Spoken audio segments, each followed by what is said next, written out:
श्री गणेशाय नमः। श्री जय जानकी बलभो विजयते। श्री रामचरितमानस सप्तम समान उत्तरकांड। श्लोकार्थ। भक्तगणों, आज आपको यहाँ से रामचरितमानस उत्तरकांड की कथा हिंदी में कहूँगा। आप इसको ध्यान पर सुने और इस चैनल को लाइक करें, सब्सक्राइब करें। कथा सुनिए।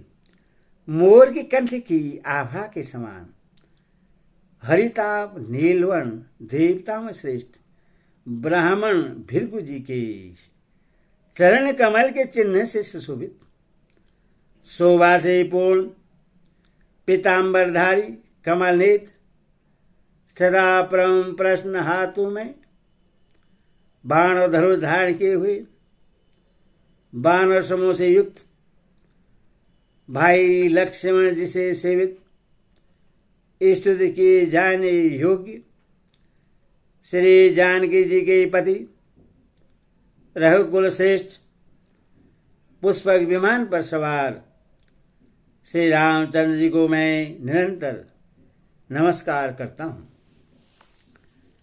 कौशलपुर के स्वामी श्री रामचंद्र के सुंदर और कोमल दोनों चरण कमल ब्रह्मा जी और शिव जी के द्वारा वंदित हैं।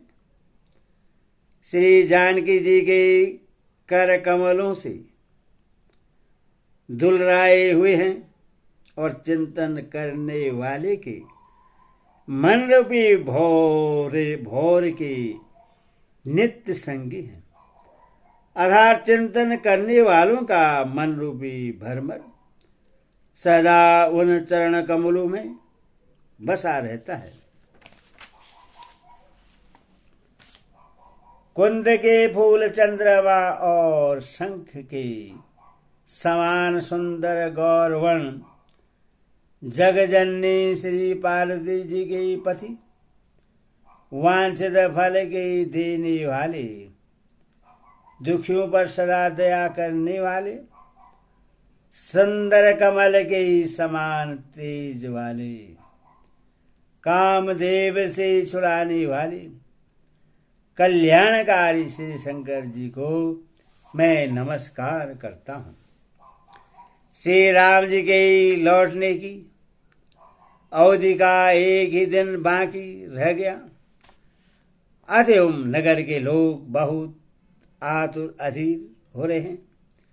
राम के वियोग में दुबले हुए स्त्री पुरुष जहाँ तहाँ सोच विचार कर रहे हैं कि क्या बात है, श्री राम जी क्यों नहीं आए। इतने में ही सब सुंदर शौकुन होने लगे और सबके मन प्रसन्न हो गए। नगर भी चारों ओर से रमणीक हो गया, मानो ये सब के सब चिन्ह प्रभु के शुभ आगमन को जना रहे हैं। कौशल्या आदि सब माताओं के मन में ऐसा आनंद हो रहा है जैसे अभी कोई कहना ही चाहता है कि सीता जी और लक्ष्मण जी सहित प्रभु श्री रामचंद्र जी आ गए।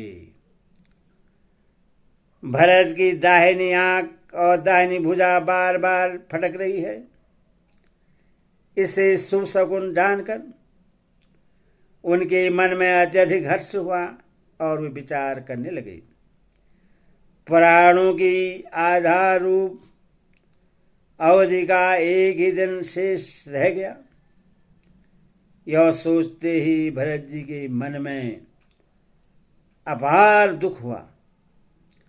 इस कारण क्या कारण हुआ कि नाथ नहीं आए। प्रभु ने कुटिल जानकर मुझे कहीं भुला तो नहीं दिया। आहा लक्ष्मण बड़े धन्य एवं बड़भागी हैं जो श्री रामचंद्र जी के चरणाबिंद के प्रेमी हैं, अर्थात उनसे अलग नहीं हुए। मुझे तो प्रभु ने कवटी और कुटिल पहचान लिया, इसी से नाथ ने मुझे साथ नहीं लिया। बात भी ठीक ही है, क्योंकि यदि प्रभु मेरी करनी पर ध्यान दें तो 100 करोड़ असंख्य कल्पों तक भी मेरा निस्तार छुटकारा नहीं हो सकता। परंतु आशा इतनी ही है कि प्रभु सेवक का अवगुण कभी नहीं मानते। वे दीनबंधु हैं और अत्यंत ही कोमल स्वभाव के हैं। तो मेरे हृदय में ऐसा पक्का भरोसा है कि श्री राम जी अवश्य मिलेंगे, क्योंकि मुझे 100 गुण बड़े शुभ हो रहे हैं। किंतु अवधि बीत जाने पर यदि मेरे प्राण रह गए तो जगत में मेरे समान नीच कौन होगा। श्री राम जी के विरह समुद्र में भरत जी का मन डूब रहा है। उसी समय पवन पुत्र हनुमान जी ब्राह्मण का रूप धरकर इस प्रकार आ गए मानो उन्हें डूबने से बचाने के लिए नाव आ गई हो। हनुमान जी ने दुर्बल शरीर भरत जी को जटाओं का मुकुट बनाए। राम राम रघुपति जबते और कमल के समान नेत्रों से प्रेमाश्रुओं का जल बहाते कुश के आसन पर बैठे देखा। उन्हें देखते ही हनुमान जी अत्यंत हर्षित हुए। उनका शरीर पुलकित हो गया। नेत्रों से प्रेमाश्रुओं का जल बरसने लगा। मन में बहुत प्रकार से सुख मानकर वे कानों के लिए अमृत के समान वाणी बोले। जिनके विरह में आप दिन रात सोच करते रहते हैं और जिनके गुण समूहों की पंक्तियों को आप निरंतर रटते रहते हैं, वही रघुकुल के तिलक, सज्जनों को सुख देने वाले और देवताओं तथा मुनियों के रक्षक श्री राम जी सकुशल आ गए। शत्रु को रण में जीतकर सीता जी और लक्ष्मण जी सहित प्रभु आ रहे हैं। देवता उनका सुंदर यश गा रहे हैं। ये वचन सुनते ही भरत जी को सारे दुख भूल गए। जैसे प्यासा आदमी अमृत पाकर प्यास के दुख को भूल जाए।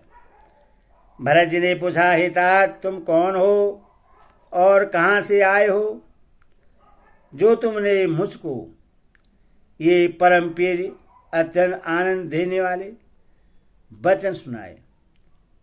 हनुमान जी ने कहा, हे कृपानिधान, सुनिए। मैं पवन का पुत्र और जाति का बानर हूँ। मेरा नाम हनुमान है। मैं दीनों के बंधु श्री रघुनाथ जी का दास हूँ। यह सुनते ही भरत जी उठकर आदरपूर्वक हनुमान जी से गले लगकर मिले। मिलते समय प्रेम हृदय में नहीं समाता। नेत्रों से आनंद और प्रेम के आंसू का जल बहने लगा और शरीर पुलकित हो गया। भरत जी ने कहा, हे हनुमान, तुम्हारे दर्शन से मेरे समस्त दुख समाप्त हो गए। दुखों का अंत हो गया। तुम्हारे रूप में आज मुझे प्यारे राम जी मिल गए। भरत जी ने बार बार कुशल पूछी और कहा, हे भाई सुनो, इस शुभ संवाद के बदले में तुम्हें क्या दूं? इस संदेश के समान इसके बदले में देने लायक पदार्थ जगत में कुछ भी नहीं है। मैंने यह विचार कर देख लिया है। इसीलिए हितात, मैं तुमसे किसी प्रकार भी ऋण नहीं हो सकता। अब मुझे प्रभु का चरित्र हाल सुनाओ। तब हनुमान जी ने भरत जी के चरणों में मस्तक नवाकर श्री रघुनाथ जी की सारी गुण गाथा कही। भरत जी ने पूछा, हे हनुमान, कहो कृपालु स्वामी श्री रामचंद्र जी कभी मुझे अपने दास की तरह याद भी करते हैं? रघुवंश के भूषण श्री राम जी क्या कभी अपने दास की भांति मेरा स्मरण करते रहे हैं? भरत जी के अत्यंत नर्म वचन सुनकर हनुमान जी पुलकित शरीर होकर उनके चरणों पर गिर पड़े और मन में विचारने लगे कि जो चराचर के स्वामी हैं वे श्री रघुवीर अपने श्री मुख से जिनके गुण समूह का वर्णन करते हैं वे भरत जैसे विनम्र परम पवित्र और सद्गुणों के समुद्र क्यों न हो। हनुमान जी ने कहा, हे नाथ, आप श्री राम जी को प्राणों के समान प्रिय हैं। हे तात, मेरा वचन सत्य है। यह सुनकर भरत जी बार बार मिलते हैं, हृदय में हर्ष समाता नहीं है। फिर भरत जी के ही चरणों में सिर नभाकर हनुमान जी तुरंत ही श्री राम जी के पास लौट गए और जाकर उन्होंने सब कुशल कही। तब प्रभु हर्षित होकर विमान पर चढ़कर चले। इधर भरत जी भी हर्षित होकर अयोध्यापुरी में आए और उन्होंने गुरु जी को सब समाचार सुनाया। फिर राजमहल में खबर जनाई कि श्री रघुनाथ जी कुशल पूर्वक नगर को आ रहे हैं। खबर सुनते ही सब माताएं उठ दौड़ी। भरत जी ने प्रभु की कुशल कहकर सबको समझाया। नगर निवासियों ने यह समाचार पाया जो स्त्री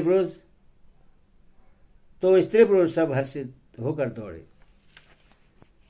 बोले सियावर रामचंद्र की जय, बोले सच्चे दरबार की जय।